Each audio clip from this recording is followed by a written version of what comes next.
مزید اچھی ویڈیوز کے لیے ہمارے چینل کو سبسکرائب کیجیے۔ محفل میں دوران تقریب کچھ باتیں ہوئی نہ کہ ایک صاحب کہنے لگے، آپ نے اتنی باتیں کر لی، ذرا یہ تو بتائیے کہ نماز میں 2 سجدے کیوں ہیں؟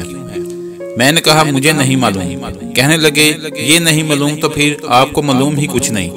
اتنی دیر سے آپ کی باتیں سن کر محسوس ہو رہا تھا کہ آپ علمی آدمی ہیں، لیکن آپ تو صفر نکلے۔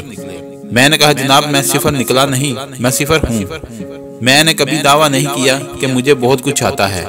کہنے لگے آپ سنائیے کہ نماز میں 2 سجدے کیوں ہوتے ہیں؟ ایک سجدہ اس لیے کہ اللہ تعالیٰ نے تمام فرشتوں کو حکم دیا تھا کہ حضرت آدم علیہ السلام کو سجدہ کریں، تو تمام فرشتے سجدے میں چلے گئے تھے۔ جب فرشتے سجدے سے اٹھے تو دیکھا کہ سجدہ نہ کرنے پر شیطان کو تا قیامت وعید ہوئی، تو انہوں نے ایک اور سجدہ شکرانہ ادا کیا کہ ہم حکم و عدلی والوں میں نہ تھے۔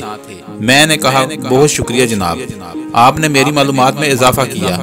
میں اس کی تحقیق میں نہیں جاؤں گا کہ آیا یہ بات حسب واقعہ ہے یا نہیں، لیکن ایک سوال میری طرف سے بھی ہے، اگر کسی شخص سے نماز میں ایک سجدہ چھوٹ جائے تو کیا اس کی نماز ہو جائے گی؟